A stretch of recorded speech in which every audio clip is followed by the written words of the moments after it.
Hi friends, welcome to our channel. Sita Preethi భర్తను పిలుస్తూ ఉంటుంది. హేమంత్ రండి అని చెప్పి పిలవటంతో హేమంత్ లోపలికి వస్తూ ఉంటాడు. మహాలక్ష్మి ప్రీతి ఇద్దరూ కూడా హేమంత్ని చూసి ఒక్కసారిగా షాక్ అయిపోతారు. ప్రీతి కంగారుగా హేమంత్ దగ్గరికి వెళ్ళి ఏంటండి మీరు ఇలా వచ్చారేంటి అని కంగారు పడిపోతూ అడుగుతూ ఉంటుంది. ఏం చేస్తున్నావే, నువ్వు అసలు ఎందుకు వచ్చావు ఇక్కడికి? మాతోనేమో మా పిన్నిని మా అన్నయ్యని అందరినీ చూడబుద్దవుతుంది, అందుకనే ఒకసారి మా పుట్టింటికి వెళ్ళి వస్తాను అని చెప్పి ఇక్కడికి వచ్చావు. కానీ నువ్వు ఇక్కడికి వచ్చి చేస్తున్న పని ఏంటి? ఆ విజయదేవి గారిని ఇంట్లో నుంచి పంపించేస్తానంటున్నావు. నువ్వు ఎందుకు ఇలా చేస్తున్నావు? మా పరువు తీస్తున్నావు కదా నువ్వు. మేం చెప్పామని మళ్ళీ పైగా ఇంట్లో అందరికీ చెప్తున్నావు. మేము అసలు అలా చెప్పామా? పెళ్ళప్పుడే చెప్పాను కదా ఆ విద్యాదేవి గారితో నాకు ఎటువంటి సంబంధం లేదు, ఆవిడ గురించి మాకు అనవసరమని. కానీ నువ్వు వచ్చి చేస్తున్న పని ఏంటి అని చెప్పి కోప్పడుతూ ఉంటాడు. ఇప్పుడు అర్థమైందా, ఇదంతా ప్రీతి ఆడుతున్న నాటకం అని సీత బయట పెడుతుంది. ఇకప్పుడు రామ్కి చాలా కోపం వస్తుంది. ఏంటి ప్రీతి, ఏం చేస్తున్నావు? నువ్వెందుకు ఇంత నాటకం ఆడావు? ఇంత అవసరం నీకేం వచ్చింది? చెప్తావా లేదా అని చెప్పి కోప్పడుతూ ఉంటాడు. ఇకప్పుడు హేమంత్ అంటాడు, నిజం చెప్తావా? ఎందుకు ఇదంతా చేసావు? లేకపోతే నీ చెంప పగలు కొట్టమంటావా అని చెప్పి అడుగుతూ ఉంటాడు. రామ్ అంటాడు, నిజం చెప్పు ప్రీతి, మీ ఆయన కాదు నేనే నిన్ను కొడతాను నిజం చెప్పకపోయావంటే అని అడుగుతూ ఉంటాడు.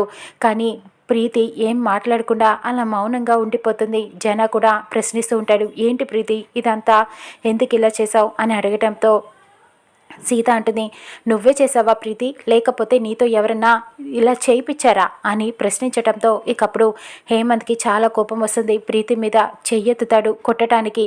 చెప్తావా నిజంగా కొట్టనా అని అనటంతో ప్రీతి భయపడిపోయి లేదండి చెప్తాను అని చెప్పి ఇక మహాలక్ష్మి వంక చూస్తూ ఇదంతా మా మహాలక్ష్మి పిన్ని చెయ్యమంది, అందుకనే ఇలా నాటకం ఆడాను అని చెప్పడంతో అందరూ షాక్ అయిపోతారు. ఏంటి పిన్ని, నువ్వు చేయమని చెప్పావా? ఎందుకు ఇలాగా అని రామ్ ప్రశ్నిస్తూ ఉంటాడు. ఇప్పుడు అర్థమైందా ఈ జరిగిన మొత్తం సినిమాకంతటికి కారణం కథ, స్క్రీన్ ప్లే, డైరెక్షన్ అంతా మా మహాలక్ష్మి అత్తయ్య అని సీత వెటకారంగా చెబుతూ ఉంటుంది. ఏంటి పిన్ని ఇదంతా, నువ్వు ఇంత నాటకం ఆడావా ప్రీతిని పిలిపించి అని రామ్ ప్రశ్నిస్తూ ఉంటాడు. ఇక జన కూడా కోప్పడుతూ ఉంటాడు, ఏంటి మహా, ఎందుకు ఇలా చేస్తున్నావు నువ్వు? ఆవిడ్ని పంపించేయడం కోసం ఇంత పెద్ద నాటకం ఆడతావా? కొత్త అల్లుడు ముందు మన పరువు మొత్తాన్ని తీసేసావు. మొన్న ఒక లేడీని వచ్చింది కదా, ఆవిడ చంపబోయిందని చెప్పావు, అది కూడా నాటకమేనా అని చెప్పి ప్రశ్నిస్తూ ఉంటాడు. మహాలక్ష్మి మౌనంగా ఉండిపోతుంది. సీత అంటుంది, అవును మావయ్య, నాకు కూడా అదే డౌటు, అది కూడా మహాలక్ష్మి అత్తయ్యే చేసిందని అనుకుంటున్నా అని చెప్పడంతో మహా ఇంకొకసారి ఇలా చేసావంటే నేనేం చేస్తానో నాకే తెలియదు అని చెబుతూ ఉంటాడు. వార్నింగ్ ఇస్తూ ఉంటాడు జన. ఇక అప్పుడు అర్చన గిరి అంటారు, ఈ మధ్యన అసలే మహాకి కొంచెం మతిస్థిమితం సరిగ్గా ఉండట్లేదు కదా, అందుకే అలా చేసిందేమో బావగారు, వదిలేయండి ఏం అనొద్దు అని నచ్చ చెప్పే ప్రయత్నం చేస్తూ ఉంటారు. అంటే ఇండైరెక్ట్గా మహాలక్ష్మి అత్తకి పిచ్చి అని చెప్తున్నారు అంతేనా అని సీత ప్రశ్నిస్తూ ఉంటుంది. నిజంగానే మహా, ఇంకొకసారి ఇలాగా చేసావంటే నిన్ను మెంటల్ హాస్పిటల్కి పంపిస్తాను అని జన వార్నింగ్ ఇస్తూ ఉంటాడు. ఇక రామ్ కూడా, అవును పిన్ని, నువ్వు చేస్తుంది నిజంగానే పిచ్చి పట్టినట్టే బిహేవ్ చేస్తున్నావు, ఇలా చేస్తే ఇంకోసారి బాగోదు పిన్ని అని చెప్పడంతో మహాకి కోపం వచ్చి అక్కడి నుంచి వెళ్ళిపోతూ ఉంటాడు. ఇక హేమంత్ అయితే, నువ్వు ఇంకొకసారి ఇలాంటి నాటకాలు ఆడటానికి పుట్టింటికి వచ్చావంటే నీకు మామూలుగా ఉండదు అని హేమంత్ ప్రీతికి వార్నింగ్ ఇస్తూ ఉంటాడు.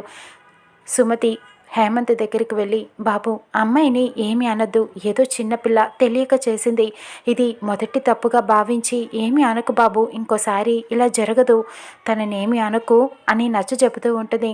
అవును హేమంత్, ఇంకోసారి ఇలా జరగదు అని చెప్పి రామ్ జన కూడా హేమంత్కి నచ్చ చెబుతూ ఉంటారు.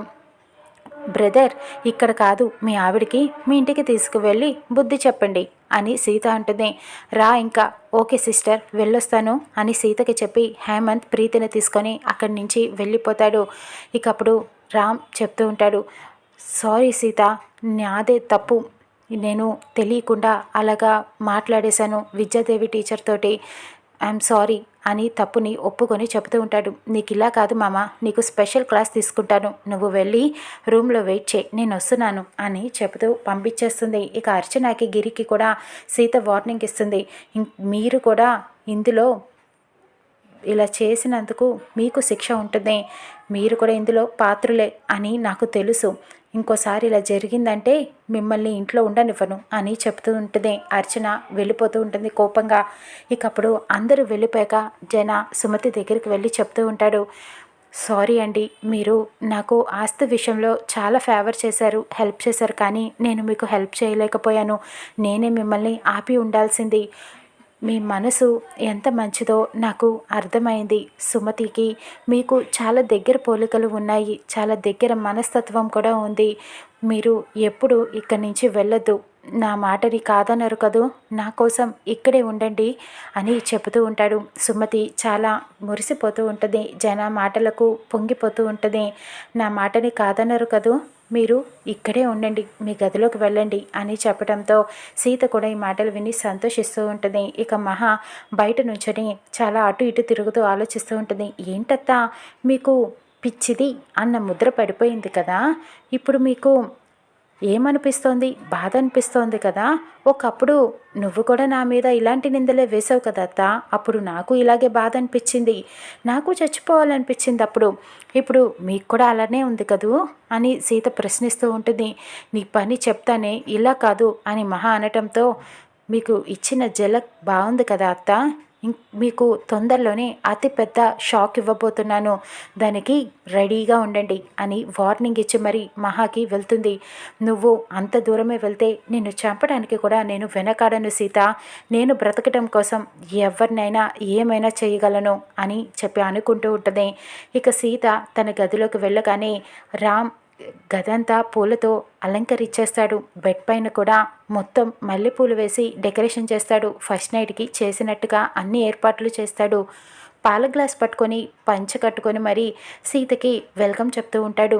సీత రామ్ని చూసి చాలా నవ్వుకుంటూ ఉంటుంది. ఏంటి మామ ఇదంతా ఇంత సెటప్ చేసావేంటి అని అడుగుతూ ఉంటుంది.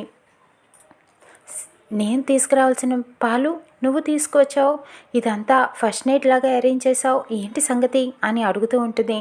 అంటే నేను తప్పు చేశాను కదా, నువ్వు ఎలాగో తిడతావు, కొంచెం తగ్గిద్దామని చెప్పి ఇలా చేశానన్నమాట, ఎలా ఉంది అని చెప్పడంతో సీన్ రివర్స్ అయింది. తీసుకో పాలు అని ఇస్తూ ఉంటాడు. అయితే సరే, నేను రామ్ని, నువ్వు సీతవి అని చెబుతూ ఉంటుంది. సరే అయితే తీసుకో మామ పాలు అని రామ్ ఇస్తూ ఉంటాడు. నేను సగం తాగి నీకు సగం ఇస్తా అని చెప్పి సీత పాలు తాగి అలా రామ్కి ఇస్తూ ఉంటుంది. ఇక ఇద్దరు చాలా ముచ్చటగా కబుర్లు చెప్పుకుంటూ ఉంటారు. నిన్న అసలు కొడదాం అనుకున్నాను మామ, తిట్టడం కాదు అని చెప్తూ ఉంటుంది. కొడతావా, ఎంతైనా నీ భర్తను కదా సీత అని అడుగుతూ ఉంటాడు. అయితే కొడతాను, ప్రేమతో కొడతాను, ఎలా కొడతానో చూస్తావా అని చెప్పి రామ్ని బెడ్ పైకి తోసేసి లైట్ ఆఫ్ చేసేస్తుంది. ఇక ఇది ఇలా ఉండగా అక్కడ మహాలక్ష్మి రెడీ అవుతూ ఉంటుంది ఆఫీస్కి వెళ్ళటానికి. సుమతి సీత ఇద్దరు కిచెన్లో వంట చేస్తూ ఉంటారు. మహాలక్ష్మికి మంచి జలకే ఇచ్చావు అని మాట్లాడుకుంటూ ఉంటారు. నాతో పెట్టుకుంటే షాకులు కేకుల్లా తినిపిస్తాను అని చెబుతూ ఉంటుంది. ఇంతలో ఆఫీస్ నుంచి మేనేజర్ వస్తారు. సీతా మేడం, మీరు ఫైల్స్ మీద సంతకం పెట్టాలి, పెట్టండి మేడం అని చెప్పి అడుగుతూ ఉంటాడు. ఎన్ని కావాలంటే అన్ని పెడతా అని సీత సంతకం పెట్టబోతుండగా మహాలక్ష్మి వస్తుంది.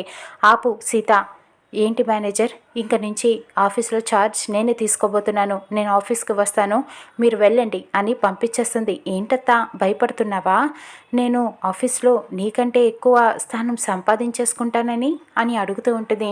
ఇక నీ పని అయిపోయింది, మొన్నటిదాకే నీ పని నువ్వు చూసుకో, నా పని నేను చూసుకుంటాను, ఆఫీస్లో ఛార్జ్ నేనే తీసుకోబోతున్నా, నేనే వెళ్తా, నువ్వు ఇక్కడి నుంచి ఆఫీస్కి రావడానికి వీల్లేదు, నీ అసలు నిజ స్వరూపం అంతా నాకు తెలిసిపోయింది అని అంటూ ఉంటుంది. ఇంతలో రామ్ జన వస్తారు. ఏమైంది అని అడుగుతూ ఉంటారు.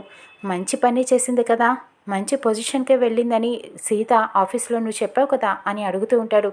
ఏం చేసిందో తెలుసా, ఎంక్వైరీ చేశాను, సీత చెవిలో బ్లూటూత్ పెట్టుకొని జైలు నుంచి ఈ విద్యాదేవితోటి మాట్లాడి అన్ని విషయాలు తెలుసుకొని నీకు ఆ విషయాలు చెప్పింది అని మొత్తం చెబుతూ ఉంటుంది. చూసావా మామ, నా మీద ఎంత నిందలు వేస్తుందో మహాలక్ష్మి అత్తయ్య, ఇలా నేను మాట్లాడేది అని అడగడంతో జనారామ్ కూడా నమ్మరు.